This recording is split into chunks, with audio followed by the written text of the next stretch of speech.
There's a misconception that we don't exist, that somehow our ability to excel at the highest level of our industry is limited, that overcoming barriers as a woman of color would be insurmountable.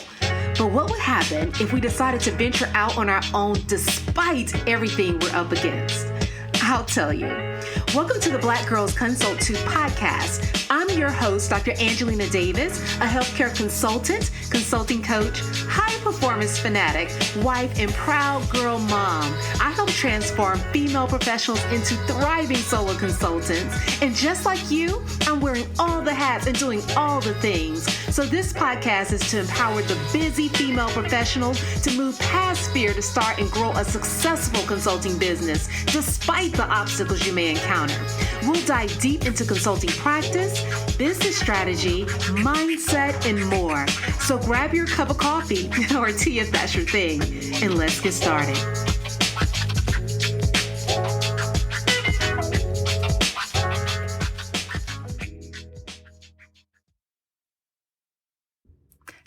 Hello. Welcome to the Black Girls Consult 2 podcast. I am your host, Dr. Angelina Davis, and today we are going to have a conversation about whether or not you should start a consulting business.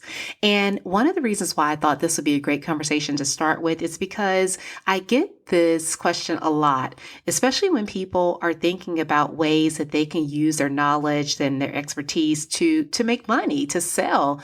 And it seems very easy to step out and build a business in consulting because there's very little overhead oftentimes just to get started. And it seems like it may be a good fit for most people. But that actually is not necessarily the case. Definitely like any other industry, any other field, you have to think very carefully as to whether or not it would be a good fit for you, whether or not it aligns. When we don't take time to consider those things, we can find ourselves building a business around something that we don't enjoy. And nothing is worse than putting yourself in a box by mistake or on purpose. You don't want to box yourself in. You don't want to limit yourself to something that doesn't bring you joy, doesn't bring you happiness. And so there are some things we want to consider before you take that leap, before you make any investments of money and time, just so that you have a better idea as to whether or not this is something you really want to do. So what I want to share today are 7 questions to ask yourself before starting a consulting business. And I think by walking through each of these one by one, you'll get a better idea as to whether or not you have the personality, the characteristics and traits that are needed to really succeed in the industry, and also whether or not some of these things would possibly fit your personality and maybe even be something that you truly grow to love and definitely enjoy doing for a long period of time. So let's get started. Okay, number 1. You want to consider whether or not you have expertise to share. And when we think about expertise, most people don't really know what that means, right? We sometimes believe that we have to be practicing for a number of years and be approaching retirement before we can fall back into this life of consulting. And really kind of historically, somewhat that was the case, but not anymore. Not anymore.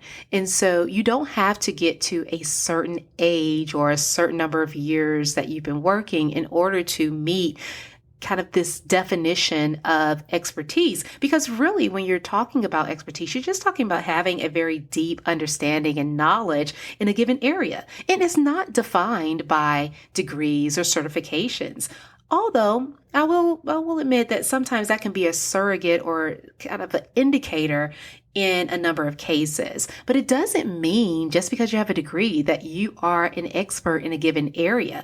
Really, that expertise is characterized by having exceptional performance in an area where you perform above your peers and have that deep understanding and that deep knowledge that you can share. So the first thing that you want to consider is whether or not you feel as if you have expertise to share. That's where it all starts. If you don't have that, then we then we may have a problem, but most people have expertise in some area. The question is whether or not you have expertise in the area that you desire to work in. And so that is something that you want to strongly consider. Be very, very honest with yourself and think about whether or not the knowledge that you hold, if that is something that is very deep and well grounded, and whether or not you are able to perform and excel above your peers. Now, once you've established that you do have expertise to share, the next thing that you need to consider, number 2, is whether or not you can get someone from point A to point B. So the whole premise of consulting is really helping somebody solve a problem. You're going to be helping clients solve problems. You're going to be critically thinking and helping them map out strategy to achieve a goal. And so you really have to be process oriented. You have to have an understanding as to whether or not you can carry someone from point A to point B. Can you tell them how to get there? Can you give them the steps? Can you guide them? Can you advise them? And if you are able to help somebody go from their beginning state to a point that they want to be at or achieve a particular goal using the knowledge that you have, then you are someone that would be able to get someone from point A to point B. But that needs to be a consideration, because if you want to go into consulting, this will be pretty much the definition of what you will be doing in almost any instance. So you have to be able to get someone from point A to point B. Okay, so number 3 is a big one. And this is one that I want to stress. I want you to think about, because when I am working with clients, I think this is one of the areas where we have the biggest challenge. And that is that if you are going to go into consulting, you want to be and need to be willing to put yourself out there to meet new people and increase your visibility. You have to be willing to meet people in a new and different way. This is important because many times people start off consulting by using their network. And one of the reasons why they use their network is because it's much easier to make contact with individuals that you have some type of connection to, some type of relationship that has allowed you to, in essence, pitch your services in a more comfortable way. It is not like cold calling, and you don't have to build any new relationships. You don't have to find people on LinkedIn and search for them on Instagram or place ads and try and draw them in. You don't have to do all those things. Your referral network can be something that you can strongly lean into, but that's only going to take you so far. And I'll be honest, when you are working as a consultant, especially as a woman of color, this is where you really have to pick up the ball, because it is going to be a challenge for you to compete in the industry without having a vast network of individuals who are high-level decision makers, especially if you work in the business-to-business space. Even in business to consumer, this is something important for you to consider. You have to be able to get out there and make yourself more visible. People have to see your services in order to want to buy them, in order to invest in what you can offer. And so your ability to really sell your services is highly dependent on the connections that you're able to make. And the connections that you make are what generate the conversations that you need to have in order to sell the services that you offer. It's all connected. And so it is critical that you be open and willing to step out of that shell and be able to meet new people. This doesn't mean that you have to be an extrovert. I myself have more of an introverted personality. And I would say that you can use that to your advantage. Oftentimes, many introverts can be much more in tune to the little things, the things that speak to you through intuition and just observation. And you can make a deeper connection and have a high quality connection with other individuals. So you don't have to be the life of the party per se, but you have to be willing to do the work and get a little uncomfortable at times so that you can begin to become more visible, so that you can meet more people and then allow others to know about your services. So number 3, is that you have to be willing to make connections in a new and different way, and you have to be visible. Are you a female solo consultant or expert in your field who desires to build and grow a highly profitable consulting practice? Or are you finding it difficult to build your business and expand your presence in your industry to generate the revenue you desire? If so, my signature program, Expand to Excel, was created with you in mind. It's a 12-week, one-on-one curriculum-based coaching program developed to help you create and implement a personal strategy to build and grow a highly successful and profitable business as a solo consultant, no matter the industry. So visit www.excellaconsulting.com to learn more and to schedule your next step call. Okay, we are making it down the list. We are getting closer to number 7, so keep staying tuned. But number 4 is where we are at. And number 4 is to ask yourself, are you self-motivated? Ooh, let's talk about this for a minute. Self-motivation is key. This is going to be key whether you are in consulting or any other business, especially as a solopreneur, because you don't have anyone to really depend on or fall back on. You are your business, and that's especially true in consulting. So before you start building this massive team and beginning to delegate things here and there, you want to make sure that you are first self-motivated. Because in order for you to generate consistent revenue and to really develop a very predictable revenue model, you will have to work at times when you don't feel like it. You're going to have to hold yourself accountable. And that's just the reality of it, especially when you are working on large projects. Oftentimes in consulting, you can be given a project that may last a number of months, especially in the B2B or business to business space. If you are working on an engagement that lasts for 6 months, 8 months, you have to meet various timelines. And there are ways to help keep yourself on track, but you have to be self-motivated to get that work done so that you can meet your client's expectations and you can deliver on your promise. Those things all take self-motivation, and that is not something that always comes easily.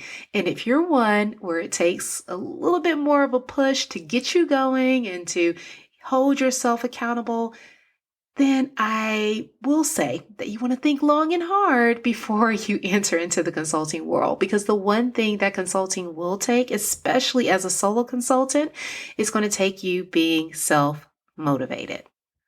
Okay, number 5, do you enjoy working with others? This is something that you need to think about, because in consulting, you will be working with other people, either one-on-one, or you may be working with a group of individuals. If you're working, for instance, in business to business or B2B, then there may be instances where you're going to work with a number of people, and those people may change. And so if you don't like to work in a group setting, if you don't like to work intimately with other people, then this may not necessarily be the best fit. You're going to have to think long and hard about how you would design services. Well, you would not have to really have that level of interaction with other individuals. So one of the key things that you're going to want to do is build relationships. And that is going to require working with others and also building that influence with others, because you are not leading by authority as a consultant. You're going to lead by influence, meaning that you have to have a relationship with others so that you can influence them and drive change. It's important for you to be able to do that in a positive way. And I have seen many consultants not succeed for the mere fact that they don't get along with other people, whether or not they're argumentative or whether or not maybe how they are speaking is condescending or demeaning. Those are all things that you want to avoid. Also, you don't want to be standoffish. I have known many brilliant people that definitely would make the best consultants in terms of their knowledge and expertise, but they can't effectively communicate that because they don't have comfort with that interaction with others. And so it makes the communication process very, very difficult. And if that happens, it's going to be hard for the client to then generate the results that they need. So you have to think long and hard as to whether or not you are able to easily get along with others and if this is a good fit. And one way of doing that is to really think about your relationships to date. Think about how you've been able to interact at work or in other groups and various other, organizations or meetings or events. Think about those interactions. Were they comfortable for you? Did you feel like many of those interactions were natural? Do you think that it would be a good fit? That's where we have to be really honest, because if not, then consulting would be very, very difficult because once again, this is your livelihood and you really do have to think about working with others as a way for you to influence and drive the change that you need to prove that your services are indeed effective. So, number 5, again, was do you enjoy working with others? Okay, we're getting close to the end. We are at number 6. And number 6 is this question that I want you to think about. Be honest with yourself. Are you someone that takes things personally? Are you really?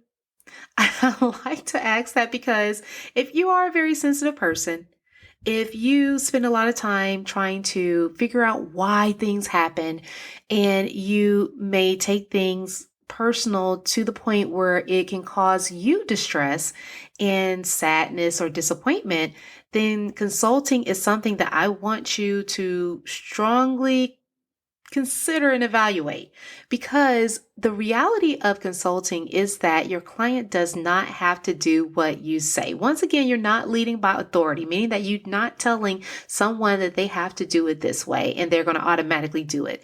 You will have instances, believe it or not, you will have instances where people will pay you money, a lot of money, and still not follow your advice, still not follow your strategy. And they may not even be mad or disappointed. They just don't feel like doing it. And their decision not to follow through may not be because of you. Most often it is not because of you or your recommendations or your advice or the strategy that you've offered. Many times people are just dealing with a lot of things. Often it can be a way for them to protect themselves in moments of high stress. It also can be something that maybe at the ground level, if you're working with a number of individuals on a project, maybe the person that you're working with day to day doesn't feel tied to and more accountable to the work. And so they don't show up in the same way as the individual that is leading the project or who may have signed the contract for your services. There are a number of reasons why people decide to do something different. Maybe they just don't agree, and that's okay too. But the key is that you can't take those things personally. You have to understand your role as a consultant is to give advice, is to give strategy, it's to give direction. And once you're doing that, once you're able to do that, then you stress upon the client that it is in their best interest to follow the recommendations that you provided. After all, they have sought your help. But if they don't, you have to be okay with that. And you can't take that personal. You cannot allow those things to determine your worth or your value as a consultant. And if you are someone that tends to, really take things personal and internalize things heavily, then this may be something that could be problematic in your journey. Because in consulting, this is not a maybe in terms of whether or not this will happen. This will happen at some point in time, but it's not a bad thing. It's really not a big deal. You just have to know how to handle it, how to continue to motivate your clients to move forward. And the key to doing that is for you not to take it personal. Now, last but not least, number 7, yay, we finally got to the end. Number 7 is one that I think is very important. So I like to leave it at the end because I think it's something that I want you to leave you with and I want you to think strongly about, is whether or not you can pay attention to detail. Are you detail oriented? And this is key because it's going to be very important for you to follow through on the little things. The little things will matter in your consulting practice, in your business. The little things will matter. And if you are not very mindful of details, then those things can also cause you a problem. They can be problematic in terms of client satisfaction, your ability to really provide an exceptional level of service, and simply meet client expectations all around. It is going to be vital for you to pay attention to detail. I can't stress that more enough. Details matter. And so if this is something that doesn't come easy to you, and it's something that you struggle with even currently because you may be a big picture thinker, and that is fine. That is a great thing. But even if you're a big picture thinker, you're going to have to find ways to build in that detail, because that level of detail is what's going to help you really provide services that, number one, meets client expectations, allows them to experience your services in a way that leaves them really singing your praises and passing your name on to others as a referral, and just helping you build your business better and faster. Details matter. So I definitely want you to consider that. But all in all, I think that if you take the time and really think through many of these questions, it can be helpful in just figuring out whether or not consulting should be the next step for you if you're thinking about going into this industry, into this field. And just to recap, I want to run through the questions really quickly once again. Number one, do you have expertise to share? Number two, can you get someone from point A to point B? Number three, are you willing to put yourself out there to meet new people and increase your visibility? Number four, are you self-motivated? Number five, do you enjoy working with others? Number six, are you someone who takes things personally? And number seven, can you pay attention to detail? All right, guys, I hope this helped. I hope that you're able to really consider these things. Be very, very honest with yourself. Think through whether or not this would be a good fit for you. I am such an advocate for more and more women entering this industry. And so I hope that you're able to say that all of these things work for you and that you are definitely going to make that move. But I understand if it's not a good fit. We just want to make sure that whatever you choose is something that's going to make you happy, that's going to help you feel fulfilled and content and able to make a greater impact, because the impact that you make is what's going to actually change lives, what's going to actually change the industry and build the legacy that you want to leave. All right. I will talk to you again soon. Take care. Thank you for tuning in to the Black Girls Consult 2 podcast. If you enjoyed today's episode, be sure to leave your review on Apple Podcasts, subscribe, and share it with a friend. We're on a mission to increase the success and longevity of women in consulting, and you can help us do that. Also, I'd love to hear from you, so let's connect at Dr. Angelina Davis on Instagram or LinkedIn. And don't forget to visit excelatconsulting.com for more information to support your consulting journey. Until next time, take care.